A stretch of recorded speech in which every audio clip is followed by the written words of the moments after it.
जरूर करिएगा। तो चलिए स्टार्ट करते हैं, देखते हैं वीडियो। राज्य और समाज।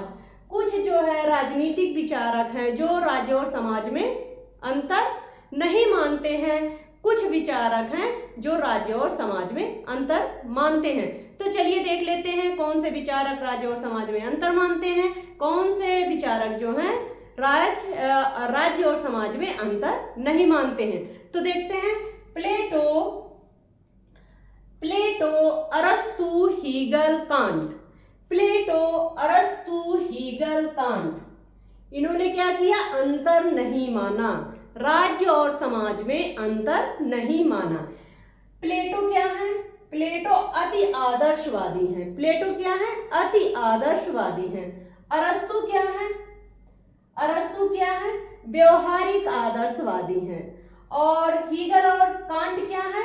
उग्र आदर्शवादी हैं। आप लोग समझ गए होंगे, उग्र आदर्शवादी हीगल और कांट है, व्यवहारिक आदर्शवादी जो है उग्र आदर्शवादी हीगल और कांट है, अरस्तु जो है व्यवहारिक आदर्शवादी हैं, प्लेटो अति आदर्शवादी हैं। तो प्लेटो, अरस्तु, हीगल, कांट, प्लेटो, अरस्तु, हीगल, कांट ने राज्य और समाज में अंतर नहीं माना, राज्य और समाज में अंतर नहीं माना।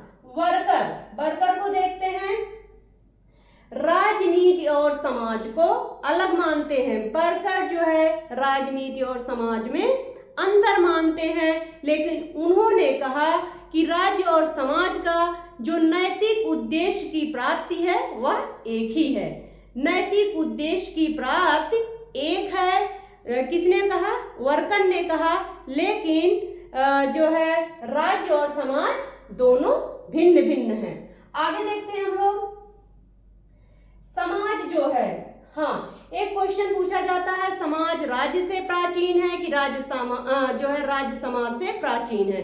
कौन सबसे प्राचीन है, कौन सबसे पहले आया? तो आप लोगों को बता दूं, एक परिभाषा है मैकाइवर जी की, रक्त जो है रक्त संबंध से जो है समाज का निर्माण होता है और समाज से राज्य का निर्माण होता है। इससे आप समझ सकते हैं कि पहले कौन आया। रक्त संबंध आया तो कौन आया? परिवार आया। रक्त संबंध से समाज का जन्म होता है और समाज से राज्य का निर्माण होता है। इस तरह जो है पहले कौन आएगा? पहले समाज आएगा। समाज जो है पहले है, राज्य इसके बाद है। समाज जो है पुराना है, राज्य क्या है? नया है। समाज जो है राज्य से प्राचीन है। कौन प्राचीन है? समाज जो है प्राचीन होगा, राज्य क्या होगा? नया होगा। रक्त संबंध से समाज बनता है और समाज से राज्य का निर्माण होता है। राज्य जो है समाज से राज्य का निर्माण होता है। यह परिभाषा किसकी है? मैकाइवर महोदय की है। तो आप लोग यहाँ समझ गए होंगे। अगर क्वेश्चन पूछा जाएगा तो आप लोग गलत मत करिएगा। समाज जो है प्राचीन है, राज्य नया है। समाज जो है प्राचीन है, राज्य जो है नया है। राज्य का अस्तित्व जो है समाज के अंदर है। अगर समाज को हटा दिया जाए, क्या जो है राज्य का अस्तित्व संभव है? नहीं संभव है। राज्य का अस्तित्व जो है किसके अंदर है? समाज के अंदर है। लेकिन अगर राज्य को कुछ देर के लिए हटा दिया जाए तो समाज जो है कई समुदायों के माध्यम से जो है इसकी क्रिया प्रतिक्रिया चलती रहेगी। इस तरह जो है समाज के अंदर राज्य है, ना कि राज्य के अंदर समाज है। आप लोग समझ गए होंगे। आगे बढ़ते हैं।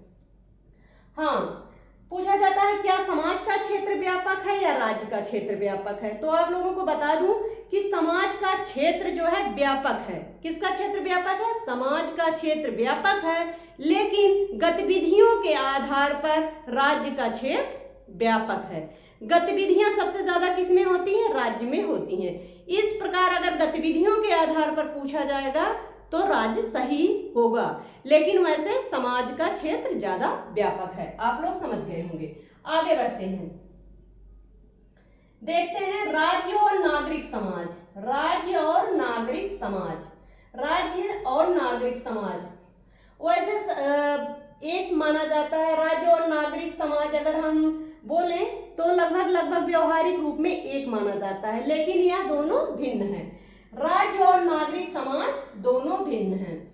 आइए देखते हैं सर्वप्रथम रोमन विचारक, ध्यान दीजिएगा, सर्वप्रथम रोमन विचारक मार्क्स तुलिपस। कौन थे?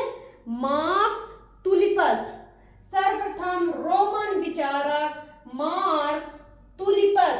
सिसरो प्रथम, मार्क्स तुलिपस सिसरो प्रथम ने प्रथम शताब्दी ईसा पूर्व में प्रथम शताब्दी ईसा पूर्व में राज्य के अर्थ में नागरिक समाज का प्रयोग किया।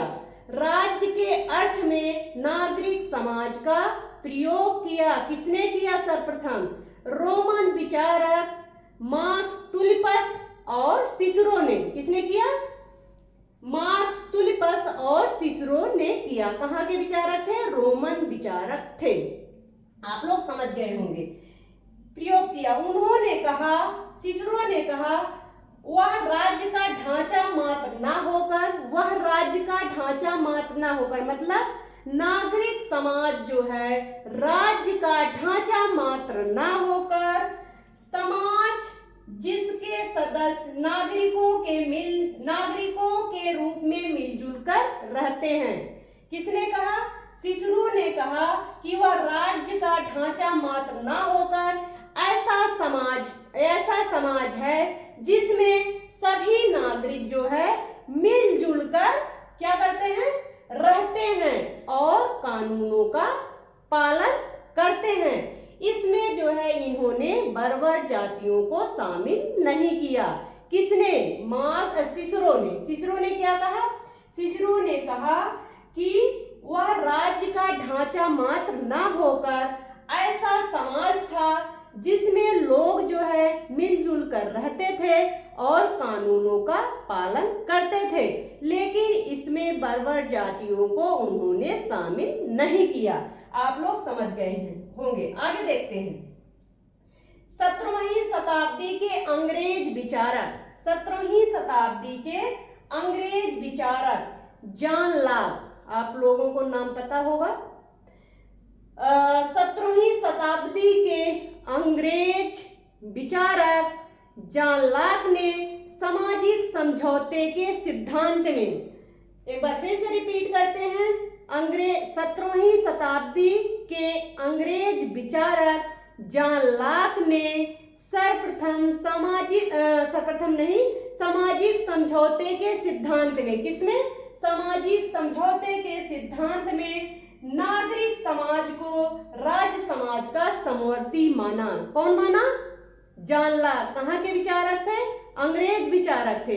अंग्रेज किस शताब्दी में? 17वीं शताब्दी में। 17वीं शताब्दी में अंग्रेज विचारक जॉन लॉक ने सामाजिक समझौते के सिद्धांत में नागरिक समाज को जो है राज्य समाज का समवर्ती माना और उन्होंने क्या कहा? मनुष्य जो है प्राकृतिक दशा को त्याग कर ध्यान दीजिएगा, मनुष्य प्राकृतिक दशा को त्याग कर नागरिक समाज में प्रवेश करेगा। मनुष्य जो है प्राकृतिक दशा को त्याग कर किसमें प्रवेश करेगा? नागरिक समाज में प्रवेश करेगा और अपने प्राकृतिक अधिकारों की रक्षा के लिए सरकार का निर्माण करेगा। एक बार फिर से रिपीट करते हैं। 17वीं शताब्दी के अंग्रेज विचारक जॉन लॉक ने अपने सामाजिक समझौते के सिद्धांत में जो है नागरिक समाज को राज्य समाज का समवर्ती माना। किसने माना? जॉन लॉक ने। उन्होंने कहा कि जो है मनुष्य जो है प्राकृतिक अवस्था को त्याग कर किसमें प्रवेश करेगा? नागरिक समाज में प्रवेश करेगा और सरकार का निर्माण करेगा। आप लोग समझ गए होंगे। आगे देखते हैं 18वीं शताब्दी। 18वीं शताब्दी के फ्रांसीसी विचारक रूसो। 18वीं शताब्दी के फ्रांसीसी विचारक रूसो ने नागरिक समाज को समान इच्छा के रूप में व्यक्त किया। इंपॉर्टेंट क्वेश्चन है, पूछा जाता है, इसलिए बार बार हम रिपीट कर रहे हैं। 8वीं शताब्दी के फ्रांसीसी विचारक रूसो ने नागरिक समाज को समान इच्छा के रूप में व्यक्त किया। किसने व्यक्त किया? रूसो ने। कहाँ के विचारक हैं? रूसो, फ्रांसीसी विचारक रूसो ने। किस शताब्दी में? 8वीं शताब्दी में। 8वीं शताब्दी में फ्रांसीसी विचारक रूसो ने नागरिक समाज को समान इच्छा के रूप में व्यक्त किया। आप लोग समझ गए होंगे। आगे देखते हैं। 19वीं शताब्दी में 19वीं शताब्दी में जर्मन दार्शनिक हीगल 19वीं शताब्दी में जर्मन दार्शनिक हीगल ने दोनों में अंतर माना। किसमें? नागरिक समाज और राज्य में। किसने अंतर माना? हीगल ने अंतर माना। किस शताब्दी के थे हीगल? 19वीं शताब्दी। कहाँ के विचारक थे? जर्मन दार्शनिक थे। उन्होंने कहा नागरिक समाज, जो नागरिक समाज है उसको उन्होंने जो है विश्व जननीय स्वार्थ, नागरिक समाज को उन्होंने एक शब्द दिया। कौन सा शब्द दिया? विश्व जननीय स्वार्थ, मतलब अपने स्वार्थ की पूर्ति के लिए काम करना। उन्होंने कहा कि विश्व नागरिक समाज में व्यक्ति जो है अपने स्वार्थ की पूर्ति के लिए कार्य करता है। और उन्होंने राज्य के लिए एक शब्द दिया, विश्व जननी यथार्थवाद। विश्व जननी यथार्थवाद मतलब अपने स्वार्थ के लिए नहीं बल्कि संपूर्ण समुदाय के हित में कार्य करना। संपूर्ण समुदाय के हित में कार्य करना। किसने दिया है? हीगल। कहाँ के विचारक थे? हीगल कहाँ के विचारक थे? जर्मन दार्शनिक थे। किस शताब्दी में? 19वीं शताब्दी में। उन्होंने कौन सा शब्द दिया? नागरिक समाज के लिए उन्होंने शब्द दिया विश्व जननी स्वार्थ। विश्व जननी स्वार्थ में उन्होंने क्या कहा? अपने स्वार्थ की पूर्ति के लिए कार्य करना। फिर राज्य के लिए उन्होंने कौन सा शब्द दिया? विश्व जननी यथार्थवाद। उन्होंने क्या कहा? अपने हित के लिए नहीं बल्कि संपूर्ण समुदाय के हित के लिए कार्य करना। आगे देखते हैं। हाँ, 19वीं शताब्दी के जर्मन दार्शनिक कार्ल मार्क्स ने कोई अंतर नहीं माना। 19वीं शताब्दी के जर्मन दार्शनिक कार्ल मार्क्स ने कोई अंतर नहीं माना। आगे देखते हैं। 20वीं शताब्दी के ग्रामसी महोदय ने नागरिक समाज के अंदर परिवार, पाठशाला, धार्मिक संस्थाओं तक सीमित कर दिया। किसको? नागरिक समाज को उन्होंने परिवार, पाठशाला, धार्मिक संस्थाओं तक सीमित कर दिया। किसको? नागरिक समाज को। और उन्होंने राज्य को कहा कि राज्य की बल प्रयोग शक्ति के माध्यम से राज्य जो है कार्य कर सकता है। किसने कहा? ग्रामसी महोदय ने। आगे देखते हैं महत्वपूर्ण क्वेश्चन। हाँ, एक बार इसको हम फिर से रिपीट करते हैं। इसको रिपीट करेंगे क्योंकि मोस्ट इंपॉर्टेंट है। 17वीं शताब्दी के अंग्रेज विचारक जॉन लॉक ने सामाजिक समझौते के सिद्धांत में नागरिक समाज को राज्य समाज का समवर्ती माना। उन्होंने कहा कि मनुष्य क्या करता है? मनुष्य प्राकृतिक दशा को त्याग करके नागरिक समाज में प्रवेश करता है और अपने प्राकृतिक अधिकारों की रक्षा के लिए सरकार का निर्माण करता है। आप लोग समझ गए होंगे। आगे बढ़ते हैं, इंपॉर्टेंट क्वेश्चन देखते हैं। हाँ, एक परिभाषा है, राज्य जो है परिवारों तथा ग्रामों का ऐसा संगठन है जिसका लक्ष्य एक पूर्ण आत्मनिर्भर जीवन की प्राप्ति है। यह जो है परिभाषा किसकी है? आप लोग बताइए। राज्य जो है परिवारों तथा ग्रामों का ऐसा संगठन है जिसका लक्ष्य एक पूर्ण आत्मनिर्भर जीवन की प्राप्ति है। यह परिभाषा किसकी है? यह परिभाषा किसकी है? अरस्तू की है। किसकी है? अरस्तू की। एक बार फिर से रिपीट कर देते हैं, मोस्ट इंपॉर्टेंट है, अक्सर एग्जाम में पूछा जाता है। राज्य परिवारों तथा ग्रामों का ऐसा संगठन है जिसका उद्देश्य जो है पूर्ण तथा आत्मनिर्भर जीवन की प्राप्ति है। यह परिभाषा अरस्तु महोदय की है। आगे बढ़ते हैं। हाँ, मैंने बताया था रक्त संबंध से समाज का निर्माण होता है और समाज से राज्य का निर्माण होता है। मोस्ट इंपॉर्टेंट परिभाषा है, अक्सर एग्जाम में पूछी जाती है। रक्त संबंध से समाज का निर्माण और समाज से राज्य का निर्माण होता है। परिभाषा किसकी है? मैकाइवर की है। आगे देखते हैं। राज्य परिवार का संवर्धन है। राज्य परिवार का संवर्धन है, यह किसकी परिभाषा है? राज्य परिवार का संवर्धन है, किसकी परिभाषा है? राज्य परिवार का संवर्धन है, यह परिभाषा है अरस्तु की। किसकी है? अरस्तु की। राज्य जो है व्यक्ति का पूर्वगामी है। राज्य व्यक्ति का पूर्वगामी है, यह किसकी परिभाषा है? राज्य व्यक्ति का पूर्वगामी है। राज्य व्यक्ति का पूर्वगामी है, परिभाषा किसकी है? अरस्तु की है। आगे देखते हैं। राजनीति शास्त्र का प्रारंभ और अंत राज्य से होता है। राजनीति शास्त्र का प्रारंभ और अंत राज्य के साथ होता है, यह किसकी परिभाषा है? यह परिभाषा किसकी है? गार्नर की। राजनीति शास्त्र का प्रारंभ और अंत राज्य से होता है, यह परिभाषा गार्नर की है। आगे देखते हैं। राजनीति विज्ञान के अंतर्गत राज्य तथा सरकार का अध्ययन किया जाता है। राजनीति विज्ञान के अंतर्गत राज्य तथा सरकार का अध्ययन किया जाता है, यह किसकी परिभाषा है? यह किसकी परिभाषा है? गिलक्राइस्ट की परिभाषा है। राज्य तथा सरकार का अध्ययन किया जाता है राजनीति विज्ञान के अंतर्गत, यह परिभाषा गिलक्राइस्ट की है। आगे देखते हैं। जिसका संबंध राज्य के आधार और सरकार के सिद्धांतों से है, यह परिभाषा किसकी है? जिसका संबंध राज्य के आधार और सरकार के सिद्धांतों से है, यह परिभाषा किसकी है? जिसका संबंध राज्य के आधार और सरकार के सिद्धांतों से है, यह परिभाषा किसकी है? पॉल जैनेट की है। किसकी है? पॉल जैनेट की है। आगे देखते हैं। राजनीति विज्ञान को सत्य विज्ञान के रूप में किसने परिभाषित किया? राजनीति विज्ञान को सत्य विज्ञान के रूप में किसने परिभाषित किया?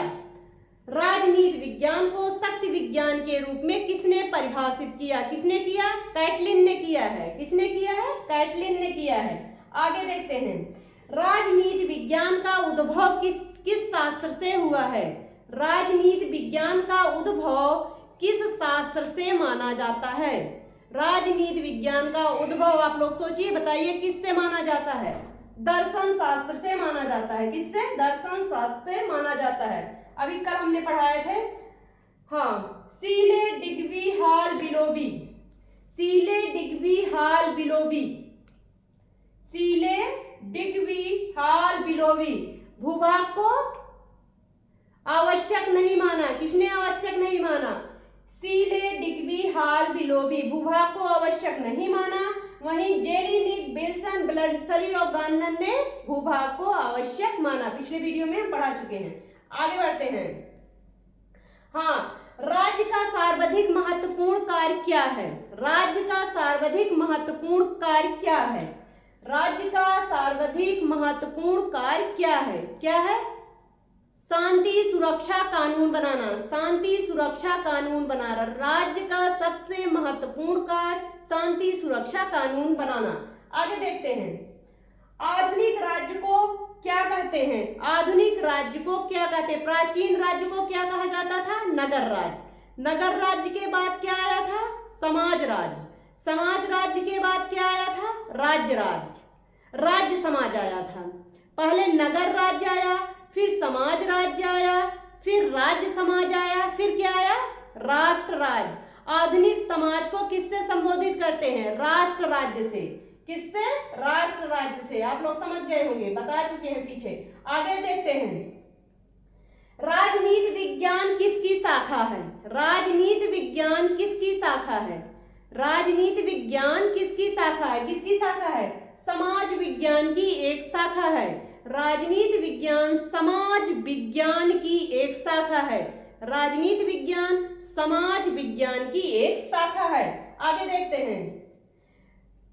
हाँ, राजनीति विज्ञान किससे संबंधित है? राजनीति विज्ञान किससे संबंधित है? राजनीति विज्ञान किससे संबंधित है? राजनीति विज्ञान जो है राजनीति के सत्ता से संबंधित है। किससे संबंधित है? राजनीति के सत्ता से संबंधित है। राजनीति विज्ञान राज्य के सत्ता से संबंधित है। आगे देखते हैं, अगर राजनीति का विकास होता है तो उससे किस तंत्र का विकास होगा? राजतंत्र का, प्रजातंत्र का, या गणतंत्र का, या कुलीन तंत्र का? आप लोग बताइए। अगर राजनीति का विकास होता है तो किस तंत्र का विकास होगा? किस तंत्र का विकास होगा? लोकतंत्र का विकास होगा। किसका विकास होगा? लोकतंत्र का विकास होगा, जिसमें जो है जनता की भागीदारी बढ़ेगी। यह रहा हमारा वीडियो, तो प्लीज मेरे लिए एक शेयर जरूर करिएगा। आप लोग देखिए। धन्यवाद।